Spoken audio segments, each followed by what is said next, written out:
Imagine being a rugby legend, with a record-breaking 127 caps for England, and yet feeling utterly unfulfilled and guilty about your achievements. This is the astonishing story of Ben Youngs, the former England scrum half who has just retired from international rugby. But here's where it gets really interesting. Youngs' journey is not just about the highs and lows of his rugby career, but also about the intense personal struggles he faced, including the devastating illnesses of his sister-in-law and brother-in-law. As he reveals in his new book, Youngs often felt like he was living a lie, putting on a brave face for the sake of his team, while his family was suffering. And this is the part most people miss: the immense emotional toll that rugby can take on its players, even the most successful ones. Youngs' story is a powerful reminder that, behind the glamour of professional sports, there are real people with real problems struggling to cope with the pressures of their careers. But what's even more remarkable about Youngs' story is the way he's finally found peace and closure, after years of feeling guilty about his success. As he explains, it was the England psychologist David Priestley who helped him to confront his emotions and find a sense of clarity and purpose. And now, Youngs is on a mission to help others, using his platform to raise awareness about the importance of mental health and well-being in sports.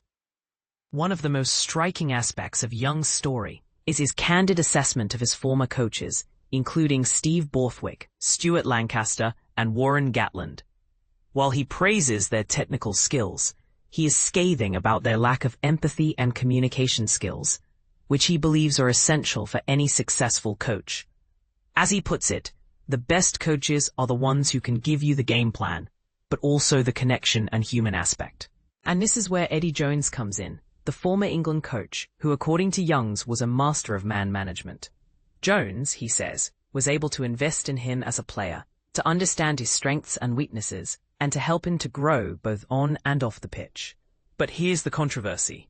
Youngs is not afraid to criticize Jones's later years as England coach, when he believes he lost his way and failed to adapt to changing circumstances. And this is the question that will spark a lot of debate. Can a coach be both brilliant and flawed at the same time? As Youngs himself says, Eddie was very good with me, but I wasn't naive. I saw how he would ride his staff very hard. That's not right at times. So what's the lesson here? Perhaps it's that coaching is not just about winning games, but about building relationships, understanding people, and creating a positive team culture. And maybe, just maybe, we need to rethink our approach to sports, to prioritize the well-being and mental health of our players, and to recognize that behind every great athlete, there is a complex and multifaceted human being. As Young says, the art's in the editing, because we waffle and talk bollocks. Me and Coley are like two has-beens that sit in a pub, having a pint and telling everyone that we used to be able to move. But in all seriousness, Youngs' story is a powerful reminder that sports can be both beautiful and brutal, that they can bring us immense joy and immense pain. And as we look to the future, we need to ask ourselves some tough questions. How can we make sports more sustainable, more inclusive, and more compassionate?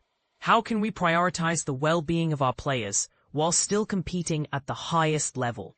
And what's the role of coaches, managers, and administrators in creating a positive and supportive team culture?